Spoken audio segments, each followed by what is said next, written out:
Hey everyone, and welcome back to the Pylon Cam. We are doing another power rankings video this week for every NFL team going into week 3.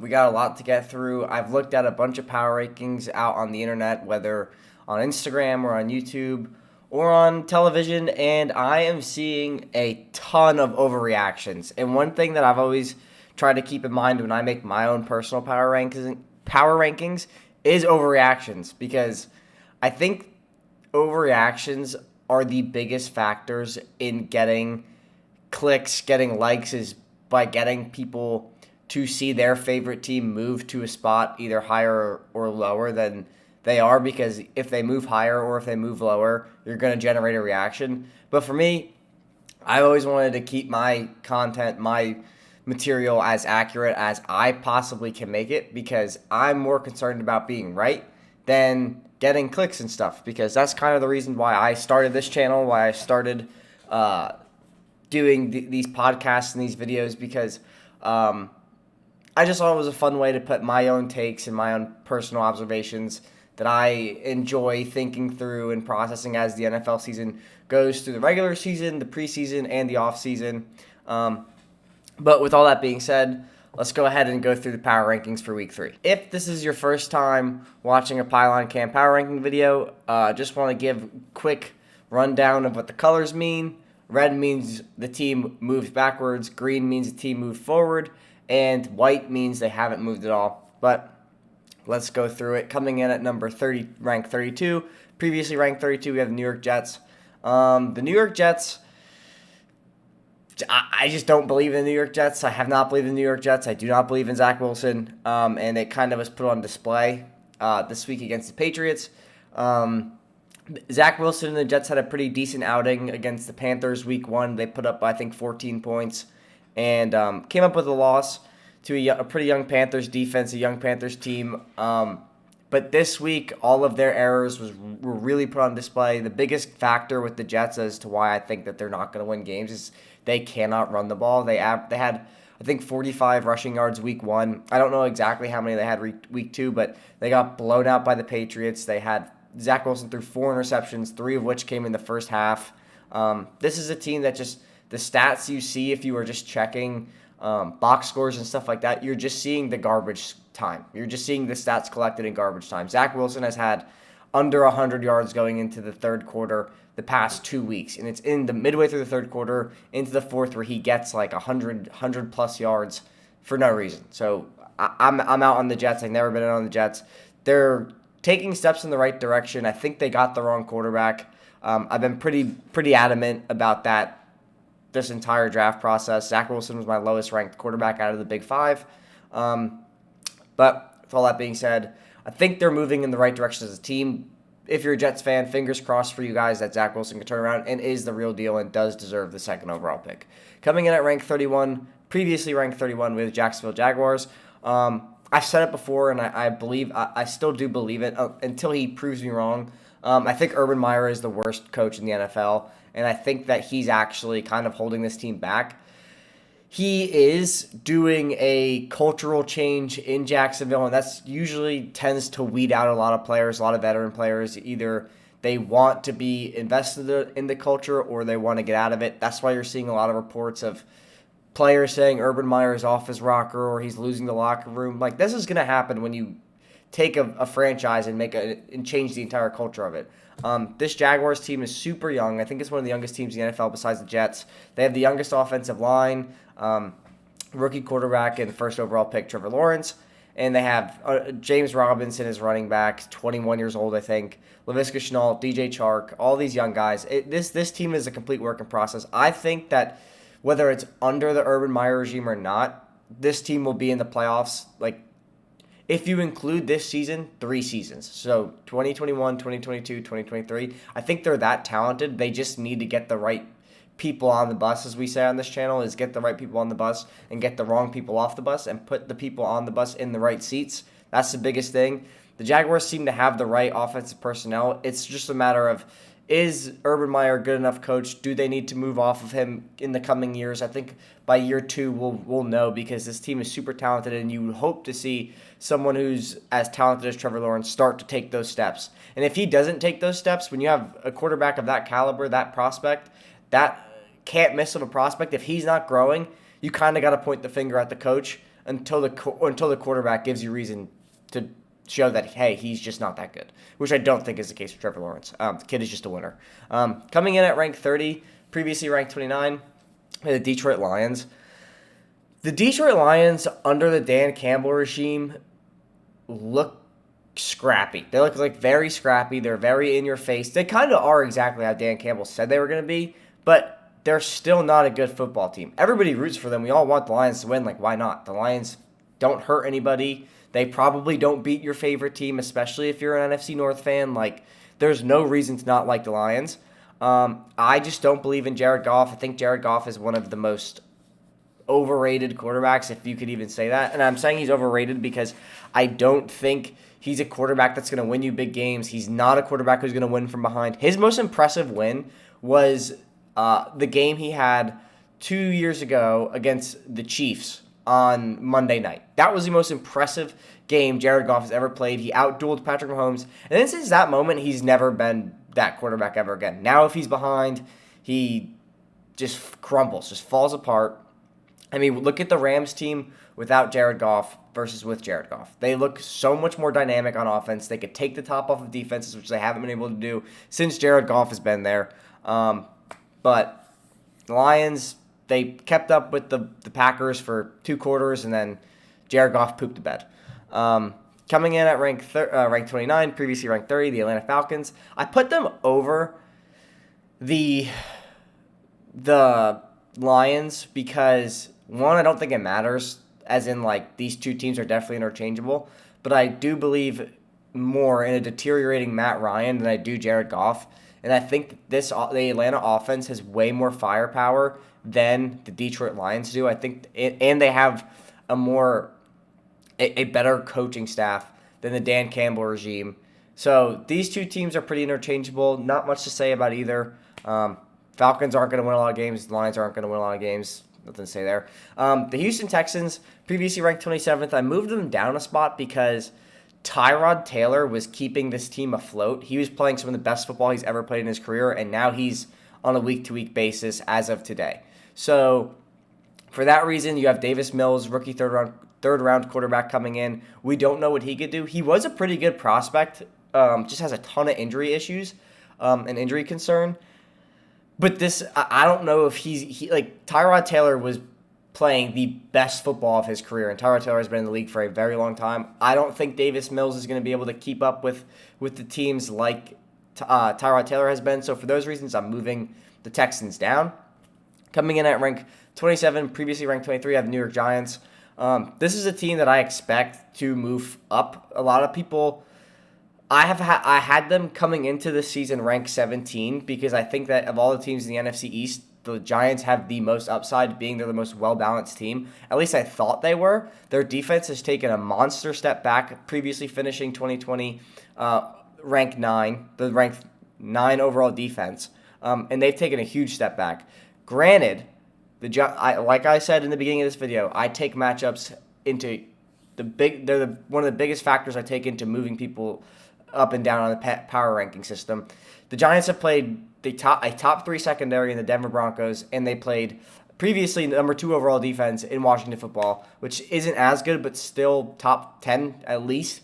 And their offense, weirdly, has been Daniel Jones has been the most consistent part of this New York Giants football team. Saquon Barkley hasn't done anything. Kenny Golladay hasn't done anything. And James Bradbury apparently has gone missing.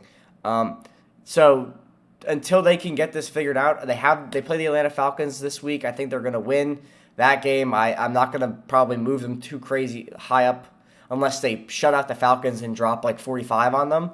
But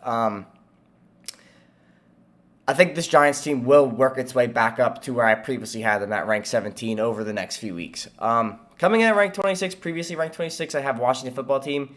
They have undrafted quarterback Taylor Heineke now under center as a starter. I don't believe in Taylor Heinicke just yet. He looked really good against Tampa. He looked really good against the Giants, but he looked pretty terrible in the preseason, so I'm still waiting to see, is Taylor Heinicke the real deal? Will Washington's defense take some more steps forward? Because they don't look that great either. So I want to see more from them. And this is a team that I think has a better shot of winning the NFC East than... Well, the NFC East is kind of starting to look like a dogfight, to be honest, like it is every year. It's either really bad or it's really good. So keep your eye on the NFC East. I'm curious to see what Washington does. Still yet to see anything from Antonio Gibson. There was a lot of high hopes for Antonio Gibson coming into this year. He hasn't done anything, but I am I'm a huge Terry McLaurin believer, and I'm happy to see he's finally taking steps. Not that he hasn't been able to or hasn't taken steps. He just has never had good quarterback play. And I think that it's not crazy to say that Taylor Heinicke is the best quarterback he's played with since in his young career, which is pretty horrible. But coming in at rank 25, previously 25, I have the Minnesota Vikings. Minnesota Vikings were a field goal away from beating the Arizona Cardinals, but whatever curse the Minnesota Vikings have on them, they cannot kick game-winning field goals, and they lost 34-33 to the Arizona Cardinals, and they fall to 0-2. And I think that this Vikings team is just so talented on offense, and they do have a good defense. They just cannot win games, and I can't figure out. If you follow this channel, you know that I do not believe in Kirk Cousins, and I have never believed in Kirk Cousins. But now I'm starting to think, is it coaching? Because Kirk Cousins has played very well the past 2 weeks. And Kirk Cousins does play very well, but Kirk Cousins notoriously cannot close games. He cannot put away games, can't close drives. But they kind of have been falling apart on the defensive end too, and we've seen the deterioration of this Minnesota Vikings defense the past 2 seasons. So it's starting to seem like it's both. Like it's Kirk Cousins can't win games, but also they can't coach. They cannot win games from the defensive front. They can't get the quarterbacks. They can't close out these games. So for those reasons, I'm leaving the Vikings at 25 until further notice. They might be able to turn it around. I had the Vikings as a potential wild card team going into the season.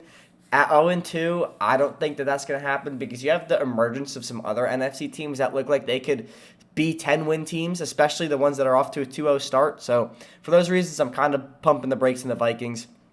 But coming in at rank 24, previously 21, I have the Cincinnati Bengals. Week 1, the Bengals had a huge upset overtime win over the Minnesota Vikings. But this week, they kind of crumbled at the end of their game to the Chicago Bears. It was 10-7 midway through the fourth quarter or going into the fourth quarter. And Joe Burrow threw like 3 interceptions on 3 passes, like back-to-back passes, and kind of lost that game for them. I didn't have high expectations for this Bengals team. I think they're a fun team to watch. I think they're really cool. I love Joe Burrow. I love Jamar Chase. Super excited to watch them, but I don't think that they're a good football team by any means. They cannot protect Joe Burrow, and until they can protect Joe Burrow and get Joe Mixon going in the running game, they're not going to win games. So for those reasons, I dropped the Bengals down to 24 from 21. Coming in at rank 23, previously ranked 24, I have the Chicago Bears. Justin Fields is going to get the start this week. I did predict last week in this video that Justin Fields will start week 3. Now, there's kind of I'm right, but there's asterisks on it because Andy Dalton is injured. I just wish that the Bears would go ahead and start Justin Fields. Everybody knows they need to start Justin Fields. He's more dynamic. He's your future franchise quarterback. There's no sense in letting him just... In a team that could make the playoffs in the Chicago Bears, there's no point in waiting. Like, they almost made the playoffs last year with Mitch Trubisky and Nick Foles. There's no point in keeping this kid on the bench. Let him struggle now and let him excel next season. Because if you don't let him start now and make those rookie mistakes, he's going to make those mistakes possibly next season, and you're 2 seasons behind. So if I'm Matt Nagy, I'm just going to keep going with Justin Fields, even though he keeps saying that Andy Dalton's the guy. They're going to keep playing Andy Dalton when Andy Dalton's healthy. But I think that's kind of foolish, and I think that's how you lose the locker room. I think that everybody in that Chicago Bears locker room is thinking to themselves, hey, are we really trying to win every game by starting Andy Dalton? Because we have Justin Fields, who's more mobile, more dynamic, has I think he already has 2 touchdowns on the season and has played a handful of snaps.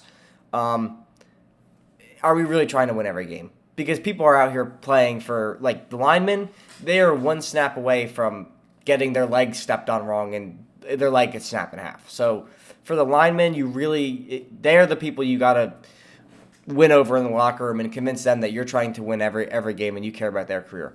Coming in at rank 22, previously 22, I had the Philadelphia Eagles, and this was a team I actually really wanted to move up in the power rankings, but I figured let me hold them here because going into the season, I had no idea what to make of the Philadelphia Eagles. I had them at about a 5-win team. I wanted to see more of them because I didn't know. Every team you could kind of tell, like, they do something good. They do something better than they do a different part of their team. For instance, the Cincinnati Bengals have a way more explosive offense than they do defense. In that Minnesota Vikings game, they won because their offense was able to carry their defense. For the Eagles, I had no idea what it was going to look like. Were we going to see the emergence of Jalen Hurts? Is this defense going to come back? Were they going to be a healthy team with no injury prone? Is their offensive line going to be dominant? Were they going to be a run-heavy offense? Like, I didn't know what to make of them. But where I'm starting to feel the Philadelphia Eagles' identity lies is in their defense. Because you have a team like the San Francisco 49ers who went out and played the Detroit Lions and dropped around 40 points on them. And the Lions have one of the worst defenses in the NFL, so I'm not saying that that's impressive. But what it tells me is they could score a lot of points on bad defenses. When they played the Eagles, they only scored, I think, 17 points. So this Eagles defense was, even though their offense wasn't clicking and Jalen Hurts took a step back from week 1 where he had near a 70% completion percentage, and in week 2 he went back to his ways of old of a 54% completion percentage, their defense only held them to 17 points. So does this Philadelphia Eagles team have a very good defense is what I'm trying to figure out and kind of what I'm getting from this week 2 matchup. So I want to see more of them before I move them up because they are 1-1, but they look like when their offense is clicking, they can have a pretty dynamic offense with Miles Sanders and Devontae Smith and Quez Watkins. But when their offense isn't clicking, it looks like they have a pretty well-coached defense. So I want to see more of the Eagles. I think they could be a dark horse to win the NFC East. But that's all I want to say about them. Coming in at rank 21, previously 19, we have the Indianapolis Colts. They're just falling apart. Carson Wentz is hurt now in a boot. He rolled his ankle. Carson Wentz just needs to stop playing every single down like he's trying to win the Super Bowl because that's why he gets hurt all the time. He literally ran into Aaron Donald and got rolled over. And his ankle, it looked really bad. If you watch the play, it looks like his ankle is actually really shot. So without Carson Wentz, this team has Jacob Eason under center, who will have his first career start week 3 if Carson's out, and it's not going to be good. Coming in at rank 20, previously 12, the New Orleans Saints. Like I said, I try not to overreact, but they did lose to the Carolina Panthers, who I had previously ranked at 28. But Jameis Winston came out and destroyed the Packers and then got completely shut out by the Panthers. And the Packers have a good defense. They have a very good secondary. So I don't know if teams have figured out Jameis Winston after one game, because the Panthers, this is the other thing. They have a talented defense, but they have an offensive-minded head coach.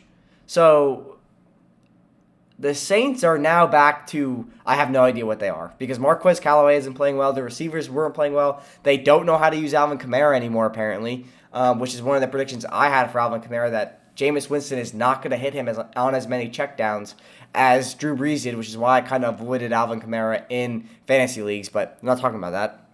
Anyway, ranked 19, previously 28, I have the Carolina Panthers.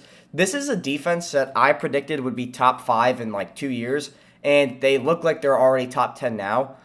This is a super young defensive unit.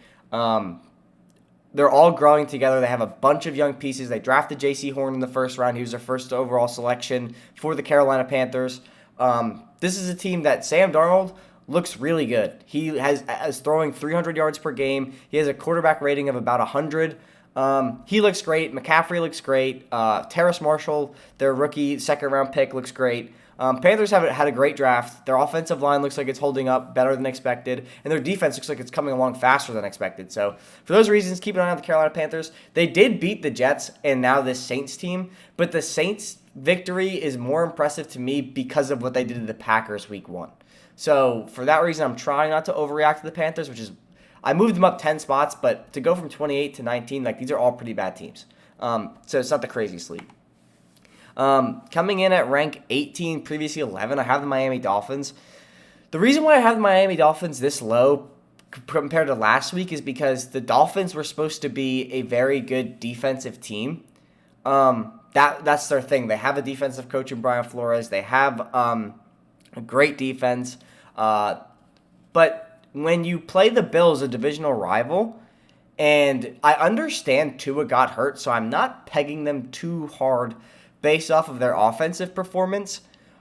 But when you can't protect your quarterback, you don't have Liam Eichenberg, it doesn't look like you're playing him in the right position, and you get shut out, you score 0 points, you have no running game, and then you allow 35 points when you're supposed to have a good defense. Now I'm kind of like, okay, what do you do well? Because if you're not shutting teams down defensively and you're not keeping it close in low-score games, you're not going to win many games if you're the Miami Dolphins. So for those reasons, I had to move the Miami Dolphins down a good bit until they kind of bounce back and figure their things out. Coming in at rank 17, previously 14th, I have the Green Bay Packers. And for the reason why I had the Packers at rank 17 drop, even though they won, is because we're now seeing that their defense is actually way worse than originally anticipated. And without Aaron Rodgers, they're one of the worst teams in football. I mean, it's that simple. We had Aaron Jones, Devontae Adams, and Aaron Rodgers single-handedly carry that game yesterday night, as of when I'm recording this. They single-handedly carry this game, all three of them, and their defense is terrible. Like, their defense, let's look at the quarterbacks who have marched down the field on the Green Bay Packers. Jared Goff and Jameis Winston. What happens when you play Tom Brady? What happens when you play Matt Stafford? What happens when you play Russell Wilson? Like, this team looks like it's like I predicted.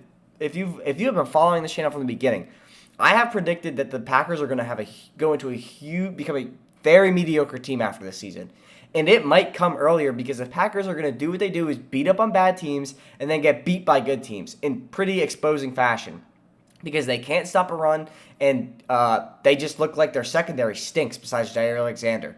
So this team doesn't do anything great. They're getting marched on by bad quarterbacks, and they still have very good quarterbacks to play. They have to play Kyler Murray. They have to play all these emerging good quarterbacks if they have any hope, because they're going to win their division. Like, the Packers will win the NFC North because it stinks. But when they play those out-of-division teams, that's where you're going to see, okay, the Packers are really not that good of a football team. And it's kind of being exposed week to week. It's going to happen. I'm calling it now. They're not going to be a 10-win team. They might win 10. I got to look at their schedule again, but if they win 10 games, it's not going to be a pretty 10 wins, and they're going to probably get bounced in the first round of the playoffs depending on which quarterback they play first. And with the way the NFC North is shaping up, it might be, the NFC West, it might be Russell Wilson or Kyler Murray. Coming in at rank 16, previously ranked 16, I have the Tennessee Titans. Even though the Tennessee Titans won, their defense still stinks. And if it wasn't for Derrick Henry exploding, they would have lost that game. Derrick Henry had 41 total touches, 35 rushing attempts. So basically, Derrick Henry took this Tennessee Titans team, scored 3 touchdowns by himself, and kept them in that game. For those, I'm not moving the Titans because I don't know what they do yet. They don't play defense well. And unless Derrick Henry is balling out, they're not winning games. They're not even scoring points. Ryan Tannehill is horrible. He's been horrible the past 2 weeks. I like Ryan Tannehill, and I think he's a great quarterback, but he has not played well the past 2 weeks, and he needs to turn it around. This, coming in at rank 15, previously ranked 18, I have the Dallas Cowboys. They had a very impressive win over the Chargers. One of the biggest knocks on... So, in the past 2 weeks, one of the biggest things I wanted to watch for the Cowboys was, can they stop the run? Because that's the most important thing to me in football. One of the most important things, if you want to win playoff games, you need to be able to run the ball, and you need to be able to stop the run. Because the shorter the third down, the better. But you can't let teams move the ball on first and second down just by running it.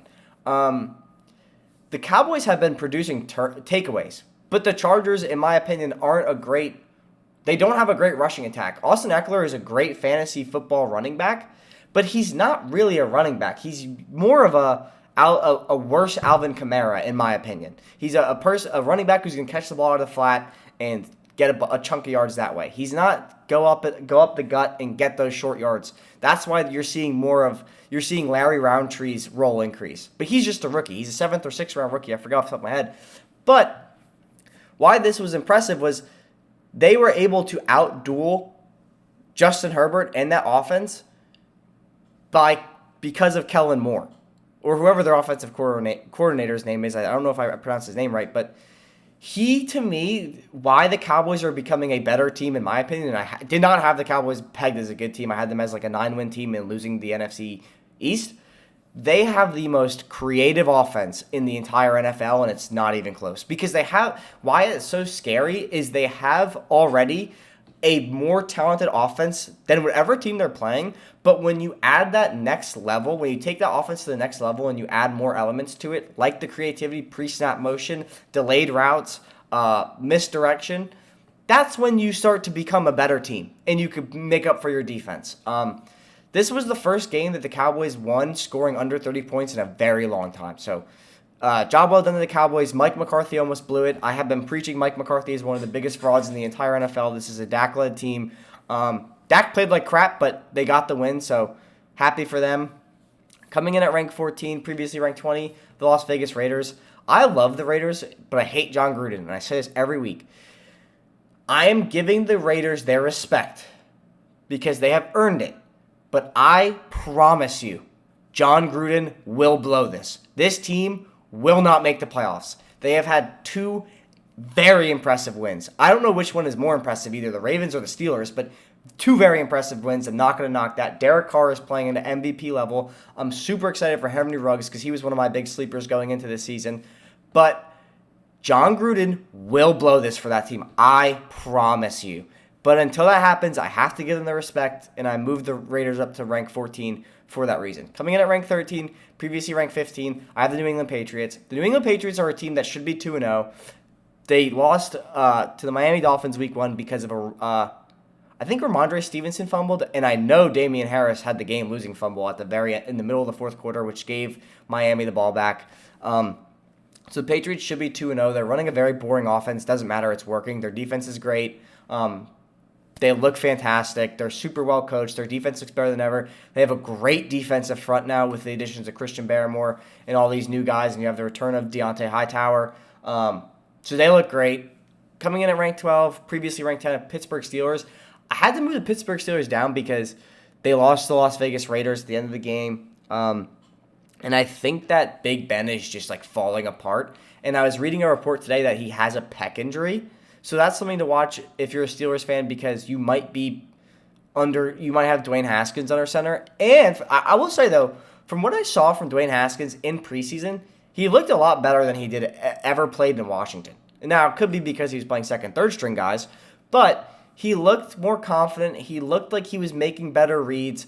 So Dwayne Haskins may not be the end of the world because Big Ben is basically a carcass throwing the ball at this point. But have to drop the Steelers down because of their loss to the Raiders. The Raiders look good. I'm not trying to discredit the Raiders by any means, but I just know John Gruden will blow this.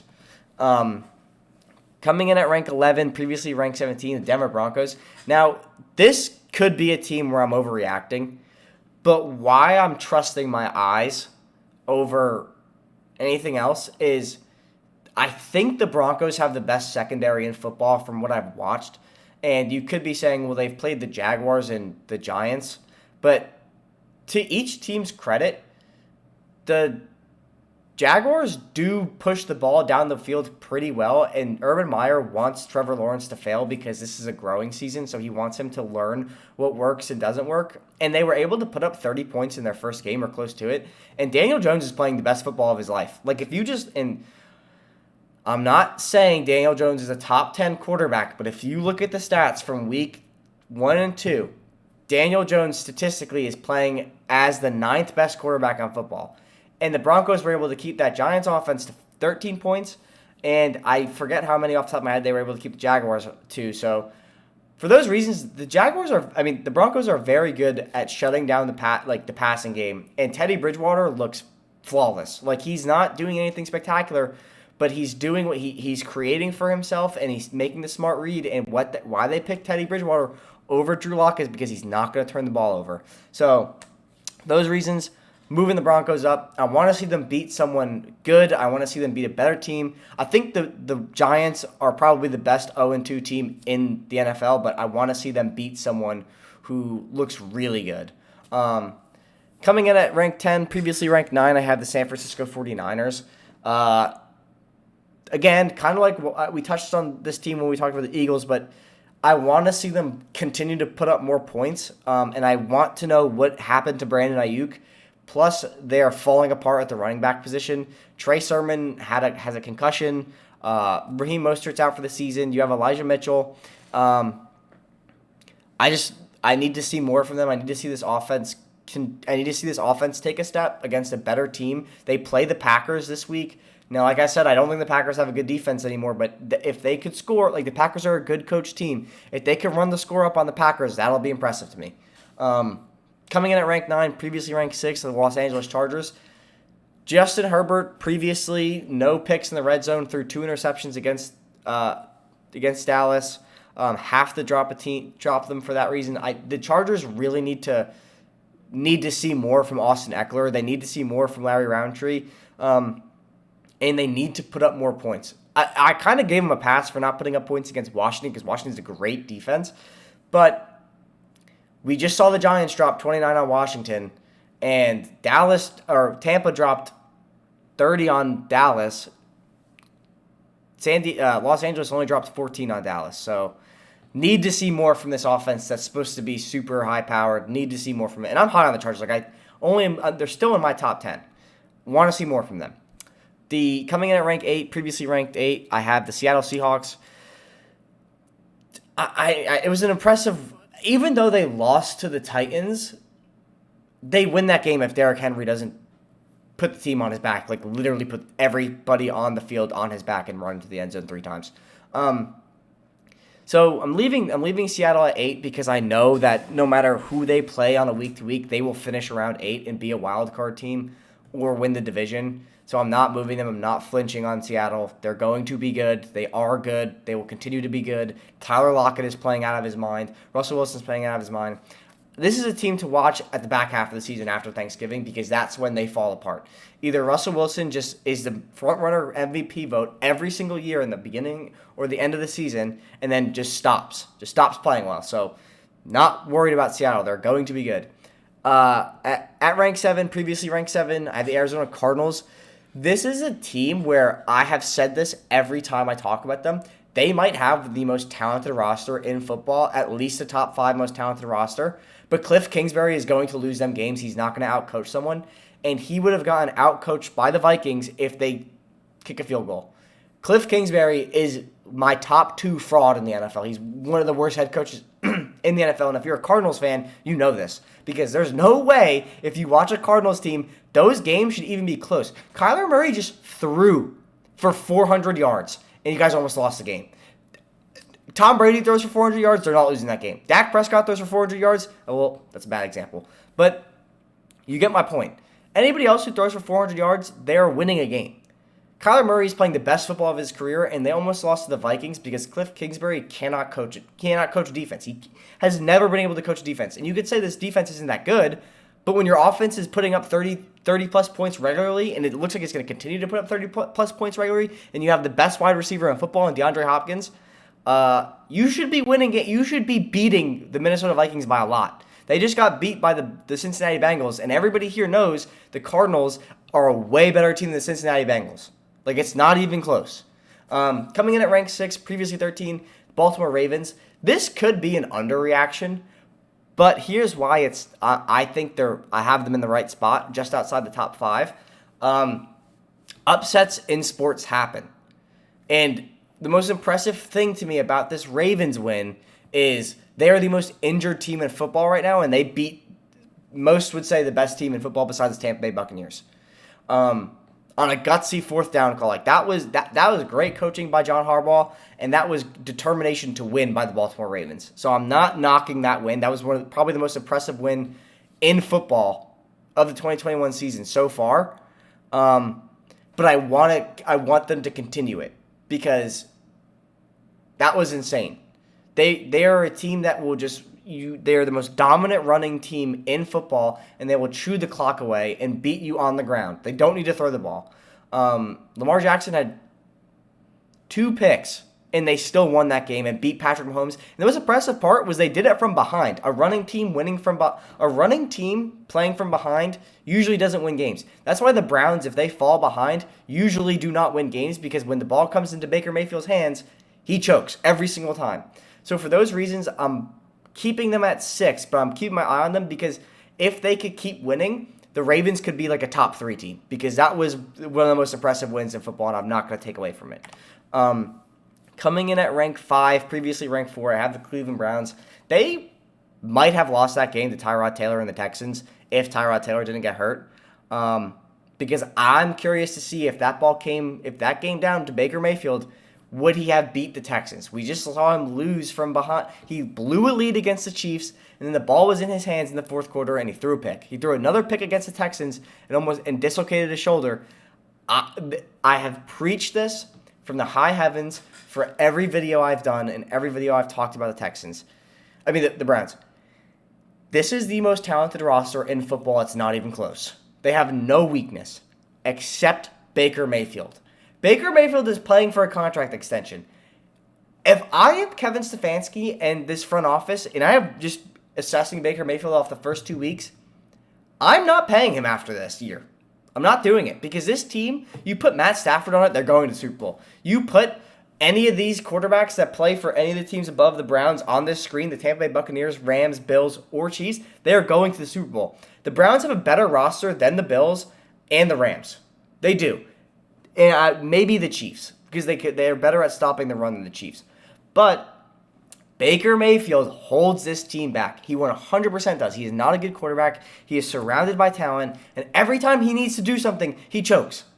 He leads the league since quarterbacks who've entered the league since 2018 in fourth quarter interceptions. He is not a good quarterback. He is not going to win you games. He is a modern day. He is the new and improved Kirk Cousins. And I don't even think he's better than Kirk Cousins, because he doesn't put up more numbers than Kirk Cousins.